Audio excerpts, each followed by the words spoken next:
हे everyone, मैं हूं Anam. Welcome to my channel. आज के वीडियो में मैं डिस्कस करूंगी क्लास 9 की बुक बिहाइव का lesson number 5 the snake and the mirror. The snake and the mirror के राइटर हैं वायकूम मोहम्मद बशीर।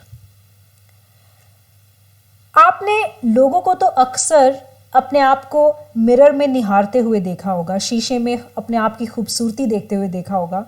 बट क्या होगा जब एक स्नेक भी शीशे में खुद को निहारने लगे? चलिए देखते हैं, इस चैप्टर को शुरू करते हैं। ये जो चैप्टर है ये है एक narrative with in a narrative. Narrative with in a narrative means एक कहानी के अंदर एक और कहानी।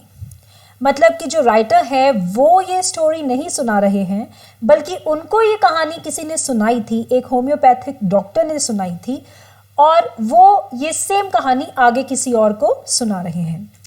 Homeopathic doctor is the one जो अपने मरीज़ों का इलाज करते हैं, मतलब कि जड़ी बूटियों या ऑर्गेनिक चीज़ों से, बिना किसी केमिकल्स का इस्तेमाल किए हुए। तो ये जो डॉक्टर थे, ये जो होम्योपैथिक डॉक्टर थे, ये काफ़ी यंग थे और इन्होंने अभी अभी अपनी मेडिकल प्रैक्टिस शुरू की थी और ये ज़्यादा पैसे भी नहीं कमाते थे, इसीलिए एक रेंटेड रूम में रहते थे। रूम काफ़ी पुअरली फर्निश्ड था, ज़्यादा कुछ सामान था नहीं, और उसमें बहुत सारे रैट्स भी थे, चूहे थे। और क्योंकि डॉक्टर बहुत अमीर नहीं थे, पैसे नहीं कमाते थे, तो उनके पास बहुत ज़्यादा पर्सनल चीज़ें भी नहीं थी, पर्सनल स्टफ़ भी नहीं था। उनके पास सिर्फ एक सूटकेस था, एक धोती थी, एक कोट था ब्लैक कलर का, कुछ शर्ट्स थी और एक पुरानी सी वेस्ट थी, यानी अंडर शर्ट थी। और जो डॉक्टर हैं वो स्पेशली बात करते हैं अपनी वेस्ट के बारे में और बताते हैं कि वो काफ़ी गंदी और पुरानी थी, काफ़ी फटी पुरानी वो हो चुकी थी। और इसके अलावा उनके पास थे 60 रुपीज़। हाँ, ये स्टोरी जिस ज़माने में लिखी गई थी वहाँ 60 रुपीज़ भी एक काफ़ी बड़ी रकम हुआ करती थी। ये बहुत ही पुरानी कहानी है। एक दिन जब वो डॉक्टर अपने रूम में वापस आए अपनी ड्यूटी पूरी करके, एक होटल में खाना खाने के बाद, अपना डिनर खाने के बाद अपने रूम में आए और अपना केरोसिन लैंप जलाया। ऑब्वियसली उस ज़माने में इलेक्ट्रिक कनेक्शंस भी अवेलेबल नहीं थे शायद, तो उन्होंने अपना लैंप जगाया और सोने की कोशिश की। पर गर्मी इतनी ज़्यादा थी कि वो सो ही नहीं पाए, और ऊपर से जो रैट्स थे, चूहे थे, वो बहुत ही ज़्यादा नॉइज़ प्रोड्यूस कर रहे थे। तो वो बाहर गए अपने वरांडा में थोड़ा घूमने टहलने, पर बाहर जाके देखा तो बाहर भी बिल्कुल भी हवा नहीं चल रही थी। तो वो थक हार के वापस अपने रूम में आके बैठ गए, अपनी टेबल के ऊपर अपनी चेयर पे बैठ गए और वहाँ रखी एक बुक पढ़ने लगे। बुक थी मेडिसिन्स के बारे में, क्योंकि ऑब्वियसली वो एक डॉक्टर थे, तो वो अपनी मेडिसिन्स से जो रिलेटेड जो बुक थी वो पढ़ने लगे। और टेबल के ऊपर रखा था एक मिरर। तो जैसे ही उनकी नज़र खुद पे पड़ी तो वो बुक पढ़ना तो भूल गए और ख़ुद को शीशे में देखने लगे। ये अक्सर होता है लोगों के साथ, कई लोग बहुत ऑब्सेस्ड होते हैं खुद से। बहुत लोगों को शीशा देखना, उसमें ख़ुद को देखना बहुत पसंद होता है। तो ऐसे ही एक इंसान थे, नरेटर। तो जो डॉक्टर थे वो अपने आप को शीशे में देखने लगे और सोचने लगे कि अपने लुक्स को इम्प्रूव कैसे किया जाए। तो उन्होंने 2 अर्थ शेकिंग डिसीजंस लिए। ये क्वेश्चन बहुत ही ज़्यादा इंपॉर्टेंट है कि उन्होंने कौन से इंपॉर्टेंट डिसीजंस लिए, सो कॉल्ड अर्थ शेकिंग डिसीजंस, और ज़्यादा हैंडसम दिखने के। तो फर्स्ट डिसीजन जो उन्होंने लिया वो ये था कि वो डेली शेव किया करेंगे और अपने चेहरे पे एक थिन मस्टैश, यानी बड़ी सुंदर सी एक जो मूंछ है वो ग्रो करेंगे अपनी खूबसूरती बढ़ाने के लिए, ताकि वो और ज़्यादा हैंडसम लगें। और दूसरा डिसीजन उन्होंने वो लिया कि वो हमेशा एक अट्रैक्टिव स्माइल अपने चेहरे पे बनाए रखेंगे। अब ऑब्वियसली एक तो वो डॉक्टर थे और वो अनमैरिड भी थे, बैचलर थे, तो वो चाहते थे कि उनको अच्छी लड़की मिले, तो वो चाहते थे कि उनको हैंडसम दिखना ज़रूरी है। तो ये 2 डिसीजंस लिए उन्होंने और ज़्यादा हैंडसम दिखने के लिए, कि एक तो वो डेली शेव करेंगे और एक मस्टैश बनाएंगे, और दूसरा कि वो हमेशा स्माइल करते रहेंगे ताकि दूसरों को अच्छे दिखें। और फिर उन्होंने ये भी डिसीजन लिया कि वो एक कैसी लड़की के साथ शादी करना चाहेंगे। तो उसकी 2 कंडीशंस होनी चाहिए। वो जो लेडी होगी वो 2 कंडीशंस पे अगर खरी उतरेगी तो ही वो उससे शादी करेंगे।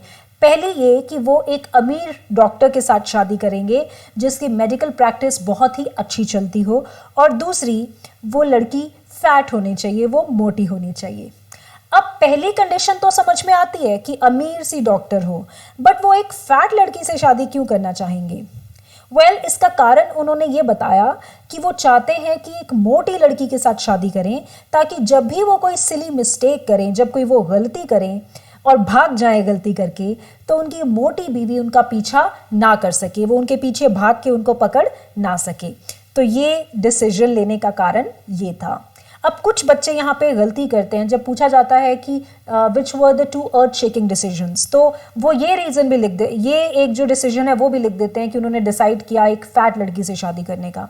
तो इसमें आपको ये नहीं लिखना है, आपको वो पहले वाले ही 2 रीजंस लिखने हैं, ये वाले कि वो शेव करेंगे और अट्रैक्टिव स्माइल अपने फेस पे मेंटेन करेंगे।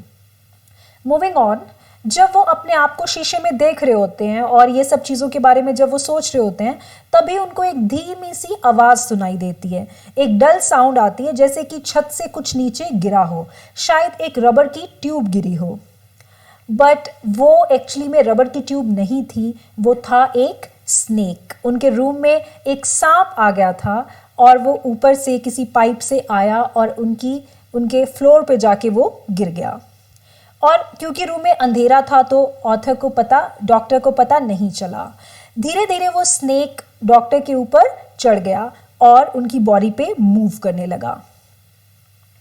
जो डॉक्टर थे वो बहुत ज़्यादा डर गए, उनको कोई क्लू नहीं था कि वो क्या करें, वो बहुत ही ज़्यादा डर गए थे, इतने डर गए थे कि वो ज़रा भी नहीं हिले।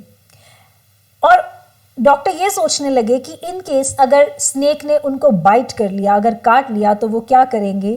वो तो इतने इंटेलिजेंट भी नहीं है कि उनको तो किसी दवा का भी नहीं पता, किसी एंटीडोट का भी नहीं पता कि सांप के काटने पे कौन सी दवा खानी चाहिए। तो उस वक्त खुद पे उन्हें काफ़ी गुस्सा आया और एहसास हुआ कि उन्हें अपने प्रोफेशन के बारे में बिल्कुल भी नॉलेज नहीं है। बट एनी हाउ वो बहुत ज़्यादा डरे हुए थे, वो बिल्कुल नहीं हिले, और देखते ही देखते वो स्नेक उनके शोल्डर पे यानी कंधे पे आके बैठ गया। और डॉक्टर ने सोचा कि अब उनका जो एंड है वो बहुत पास आ चुका है, अब उनका अंत नज़दीक है, वो मरने वाले हैं, अब वो नहीं बचेंगे। तभी एक अजीब सा इंसिडेंट हुआ। स्नेक का ध्यान जैसे ही डॉक्टर को छोड़ के मिरर की तरफ गया, तो वो काफ़ी अट्रैक्ट हो गया अपनी ही इमेज से, और वो डॉक्टर को भूल के टेबल पे जा बैठा। As you can see in the picture, तो वो अपनी ही रिफ्लेक्शन, अपनी ही छवि मिरर में देखने लगा, और ऐसा लगा कि जैसे वो फैसिनेट हो गया हो मिरर से, जैसे अभी 5-10 मिनट पहले डॉक्टर हुए थे। जो डॉक्टर थे वो कोशिश कर रहे थे पढ़ाई करने की, पर जैसे ही उन्होंने अपना चेहरा मिरर में देखा तो वो पढ़ाई भूल के अपने आप को निहारने लगे।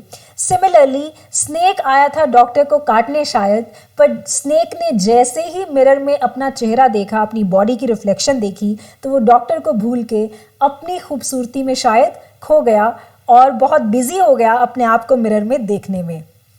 ऐसा लगा जैसे कि वो मेस्मराइज हो गया अपनी बॉडी में और अपनी ब्यूटी में। और डॉक्टर ने तो ये भी कहा कि शायद वो स्नेक ये सोच रहा था कि वो और खूबसूरत कैसे लगेगा, शायद एक कैसे कैसे उसको अपनी खूबसूरती बढ़ानी चाहिए, जैसे कि डॉक्टर सोच रहे थे अपने बारे में कुछ ही वक्त पहले।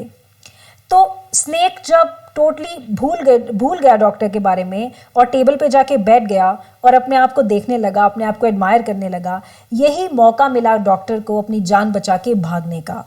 और जैसे उनकी एक बेजान सी बॉडी में अचानक लाइफ आ गई थी और वो मौका देखते ही वहां से भाग लिए, और वो बहुत तेज भागे अपनी जान बचा के, और उन्होंने रात बिताई अपने दोस्त के घर। ऑब्वियसली जब उन्हें पता था कि उनके घर में एक स्नेक है तो वो अपने घर तो वापस नहीं आ सकते थे, काफ़ी डर चुके थे वो। तो उन्होंने अपने दोस्त के घर पे जाके रात बिताई और अपनी पूरी बॉडी पे ऑयल लगाया ताकि वो डिसइंफेक्ट अपने आप को कर सके, कोई इन्फेक्शन अगर स्नेक ने उन्हें दिया हो तो उसे ख़त्म कर सकें। और उसके बाद उन्होंने एक बात लिया, नहाए वो। अगली सुबह जब वो अपने कुछ दोस्तों को लेके अपने रूम में वापस गए, तब उन्होंने देखा कि कोई रात को थीफ यानी कि कोई चोर घुस आया था जो उनका सारा सामान चुरा कर ले जा चुका था, और छोड़ के गया था तो सिर्फ एक चीज़, उनकी डर्टी वेस्ट, उनकी गंदी सी अंडरशर्ट।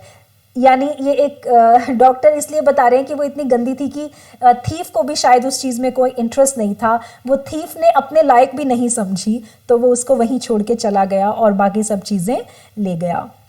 और इसकी कहानी सुनने के बाद डॉक्टर से जब उनके दोस्तों ने पूछा कि अच्छा ये बताइए कि आपकी शादी का क्या हुआ, क्या आपने अपनी मर्जी के मुताबिक एक मोटी सी लड़की से शादी की, तब डॉक्टर ने बताया कि उनकी शादी एक बहुत ही स्लिम लड़की से हुई है जो एक स्प्रिंटर यानी रेसर की तरह दौड़ती है। तो बस ये थी ये कहानी, ये थी ये स्टोरी। आई होप आपको समझ में आ गई होगी। मैंने इस वीडियो का एक इंग्लिश ट्रांसलेशन भी अपलोड किया है, आपको लिंक भी नज़र आ रहा होगा या आप प्लेलिस्ट में जाके भी देख सकते हैं। प्लीज़ आई रेकमेंड कि आप वो वीडियो ज़रूर देखें, क्योंकि इंग्लिश के पेपर में आपको आंसर्स लिखने तो इंग्लिश में ही है और इंग्लिश ट्रांसलेशन सुन के आपको काफ़ी मदद मिलेगी अपने आंसर्स को लिखने के लिए। अगर आपको मेरा ये वीडियो यूज़फुल लगा हो तो प्लीज़ मेरे चैनल को सब्सक्राइब करें और शेयर करें, और आप मुझे कमेंट्स भी कर सकते हैं। शुक्रिया।